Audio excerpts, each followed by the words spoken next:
Hello everyone, आप लोग कैसे? आप सभी अच्छे होंगे। आज मैं time flash like an arrow का एपिसोड नंबर 3 हिंदी में लाई हूँ। पसंद आया तो लाइक कमेंट सब्सक्राइब जरूर कीजिएगा।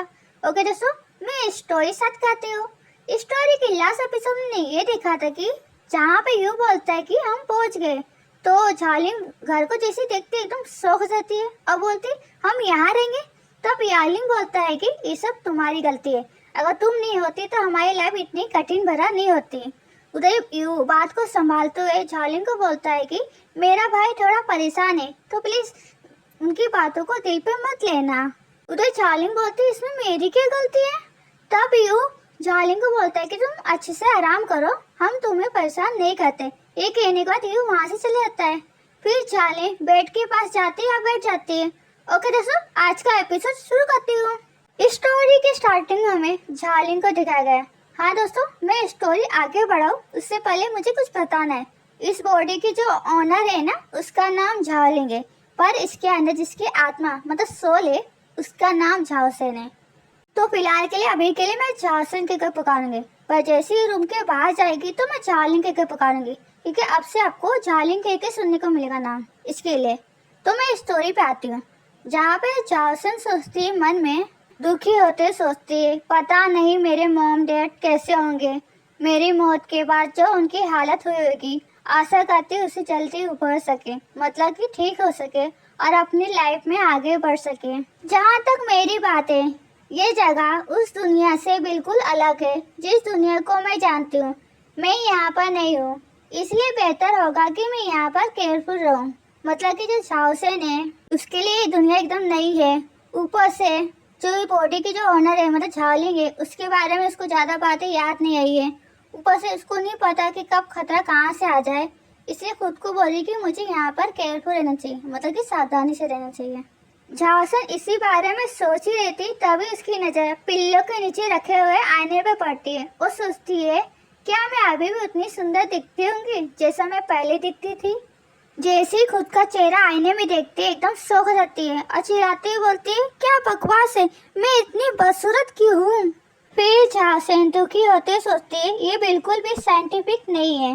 फिर झाओसेन खुद को याद कर लेती है और बोलती है कि मैं कितनी खूबसूरत हुआ करती थी। हाँ दोस्तों, यही झाओसेन है जो सच में दिखने में बहुत ब्यूटीफुल और सुंदर हुआ करती थी, पर उस दुनिया में इसकी मौत हो गई तो इसकी जो आत्मा है वो झालिंग की बॉडी में आ गई है। फिर झाओसेन अपने हाथ के पल्स को चेक कर लेते हैं, बोलते हैं कुछ तो गलत है। फिर वो मन में सोचती है इस बॉडी में पॉइजन है जिसका असर धीरे धीरे शुरू होगा। हालांकि खतरनाक तो नहीं है, पर ये मुझे बदसूरत ज्यादा बेवकूफ़ बना देगा। मेरी जो पल्स है सचमुच बहुत स्ट्रॉन्ग महसूस हो रही है। फिर वो आगे सोचती है सबसे पहले मुझे खुद का ख्याल रखना होगा, और जब मुझे मौका मिलेगा तो मैं गुनहगार को ढूंढूंगी और जो ओरिजिनल झालिंग है उसके लिए न्याय मांगूंगी, और मैं इसमें सफल जरूर होंगी। असल में वो जिसने झालिंग को जहर दिया है ना, उस गुनहगार को ढूंढने की बात कर रही है और उसे सजा दिलाने की बात कर रही है झाओसेन। फिर झाओसेन बेड पर ले जाती है और खुश होते स्माइल करते सोचती है मन में, जहाँ तक वो 4 आदमी की बात है तो वो मुझे खुद को देने के लिए तैयार है, तो मैं इतना कहने का तो हंसने लगती है मन ही मन। लेकिन अगर वो मेरे साथ खुश नहीं है तो मैं उन्हें डिवोर्स दे दूंगी और अपनी लाइफ खुल के जीऊंगी। झाओसेन इसी बारे में सोच ही रही थी, तभी उसके पेट में से आवाज आती है क्योंकि झाओसेन को भूख लगी है। तब झाओसेन बोलती है मुझे भूख लगी है। फिर झाओसेन रूम से बाहर आने लगती है, सोचती है मन में यहाँ पे कुछ खाने के लिए है क्या? फिर झाओसेन यूं करके पुकार लेती है पर कोई जवाब नहीं आता है। तो जैसे वो बाहर देखती है फिर वो बोलती है कि सब लोग कहाँ पर गए? हाँ दोस्तों, इधर से मैं झालिंग के पुकारूंगी। हम देखते हैं कि झालिंग के अलावा इस घर में कोई भी नहीं है। तो झालिंग सोचती है मन में कि ये तो हैरानी की बात है कि सब लोग कहाँ चले गए। क्या वो लोग फिर से मछली पकड़ने के लिए गए? क्योंकि घर में खाने के लिए कुछ नहीं है। हाँ दोस्तों, इनके घर में खाने के लिए कुछ भी नहीं है, कुछ भी नहीं। फिर झालिंग घर से बाहर आती है और चलते हुए सोचती है मन में, क्या वो मेरे साथ इसीलिए इतना बुरा व्यवहार करते हैं क्योंकि मैं दिखने में बदसूरत हूँ? हाँ दोस्तों, आपको इसी एपिसोड में मालूम पड़ जाएगा कि क्यों वो लोग झालिंग के साथ इतना बुरा व्यवहार करते हैं। तो अब मैं स्टोरी पे आती हूँ। फिर झालिंग मन ही मन रोते सोते वो अच्छा मुझे भी ये पसंद नहीं कि मैं कैसी दिखती हूँ, क्योंकि जो हमारी झासन है ना उसे हमारी झालिंग का चेहरा बिल्कुल भी पसंद नहीं आया। झालिंग इसी बारे में सोचती है चल ही रही थी कि तभी उसको किसी की आवाज सुनाई देती जो कि बोल रहा था कि वो चुड़ैल झालिंग आखिरकार कैसे जिंदा हो गई, जबकि वो ऐसी लग रही थी कि यह आवाज सुनने के बाद झालिंग सोचती है मन में क्या वो गु याटिन की आवाज है, क्या वो मेरे बारे में बात कर रहे हैं। फिर झालिंग एक पेड़ के पीछे से उन सभी की बातें सुनने लगती है जहाँ पे यालिंग बोलता है चुड़ैलों निश्चित रूप से लंबा जीते हैं, जब तक वो जिंदा रहेगी वो हमारी लाइफ टाइम तक हमें धमकी देती रहेगी, हम क्यों ना उसकी भूलने की बीमारी का फायदा उठाए और उसे जान से मार डाले। ये सुनने के बाद झालिंग एकदम शौक हो जाती है और बहुत डर भी जाती है। फिर याटिंग बोलता है कि ये सब मेरी गलती है, मैं झालिंग के खराब रेपुटेशन के बारे में जानता था, लेकिन फिर भी मैं उस परिवार में शादी के लिए तैयार हो गया था। फिर याटिन सर झुकाए माफी मांगते हुए बोलता है मैं आपका बड़ा भाई हूँ, फिर भी मेरे अपने गलत फैसले के कारण आप सभी को बहुत तकलीफ पहुँची है। फिर यालिंग बोलता है कि इसमें तुम्हारी कोई गलती नहीं है, ये सब हमने अपनी मर्जी से करने के लिए तैयार हुए थे कि जो दुल्हन का पैसा मिलेगा उससे हम माँ और यू का इलाज करेंगे। ये सिर्फ इतना है कि झालिंग बुरी है इतना मालूम था, पर इतनी ज्यादा बुरी निकलेगी इसकी हमने उम्मीद नहीं की थी। फिर यालिंग बोलता है कि कोई बात नहीं कि वो आमतौर पे हमें मारती है पीटती है बुरा व्यवहार करती है। फिर यालिंग बड़े गुस्से में आता है और बोलता है कि झालिंग की सबसे बुरी बात यह है कि उसे लगता है कि माँ पर पैसा खर्च करना मतलब फालतू टाइम है, और उसने माँ का गला दबा के जान से मारने की कोशिश भी की थी। तो दोस्तों अब तो समझ गए होंगे कि क्यों वो लोग झालिंग से इतना नफरत करते हैं। फिर चूचेन बोलता है कि शिकायत करने से क्या फायदा, बस इसे सहन कर लो, मतलब कि बर्दाश्त कर लो। फिर वो आगे बोलता है कि शायद हम सचमुच में तभी आजाद होंगे जब झालिंग खुद अपने हाथों से हम सबकी जान लेगी। फिर यू बोलता है कि चूचेन आग में घी डालना बंद करो।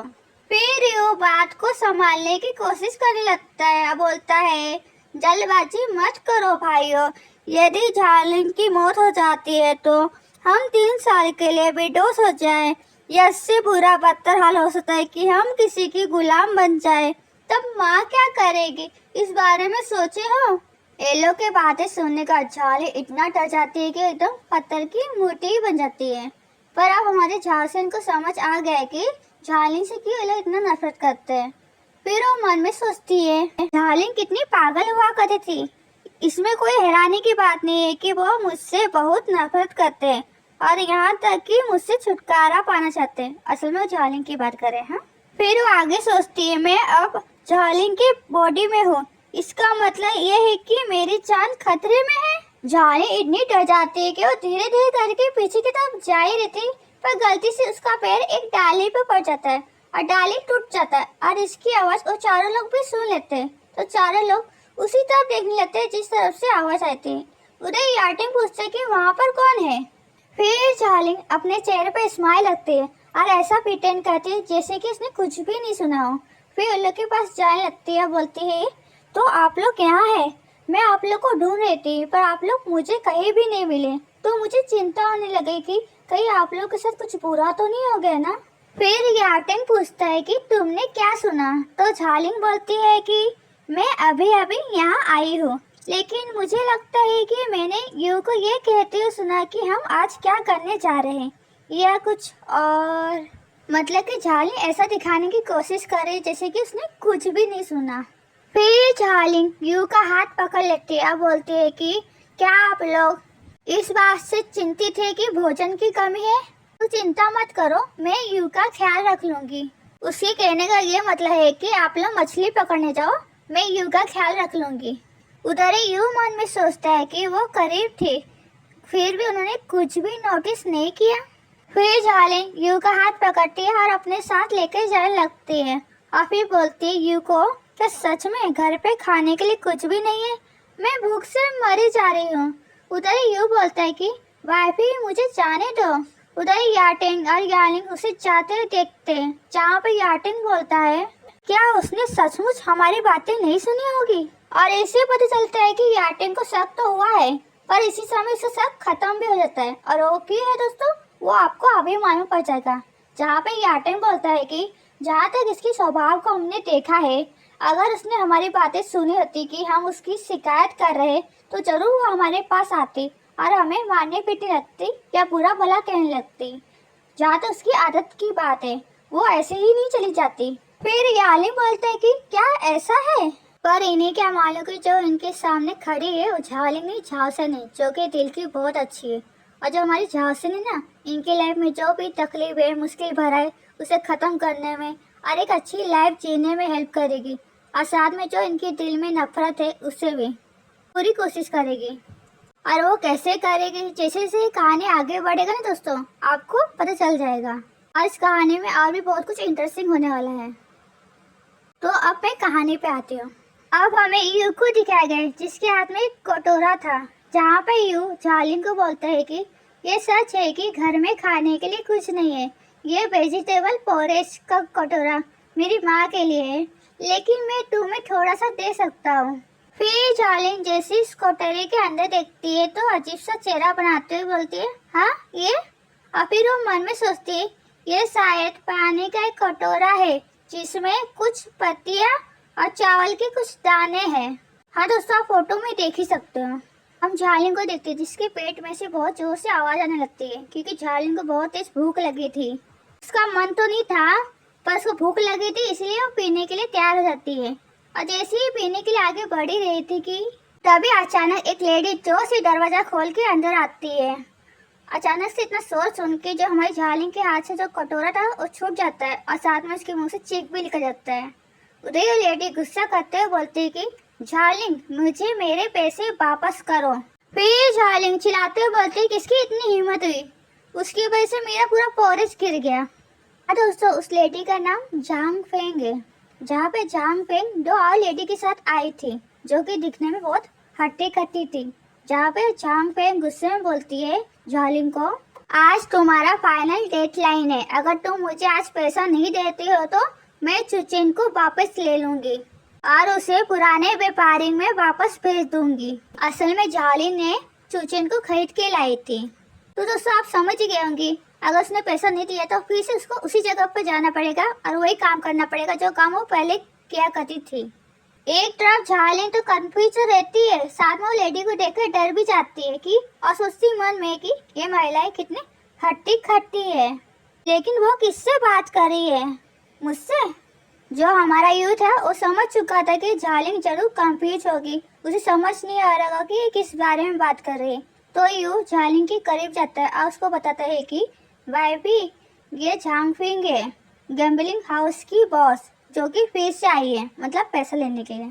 फिर वो आगे बोलता है कि आपने चूचन को खरीदने के लिए 1 महीने पहले उससे 50 टेल्स चांदी के उधार लिए थे। इतना बताने के बाद यू साइड में जाके सर झुकाए खड़ा हो जाता है। अब ये देखना बनता है कि जो झांग फेंग चूचन को लेकर जा पाएगी कि नहीं, ये तो हमें नेक्स्ट पार्ट में मालूम पड़ेगा। तो दोस्तों, आज के लिए इतना ही। अगर पसंद आए तो लाइक कमेंट सब्सक्राइब जरूर कीजिएगा। ओके दोस्तों, मिलते हैं नेक्स्ट एपिसोड में। Thank you so much, tata and bye bye, see you.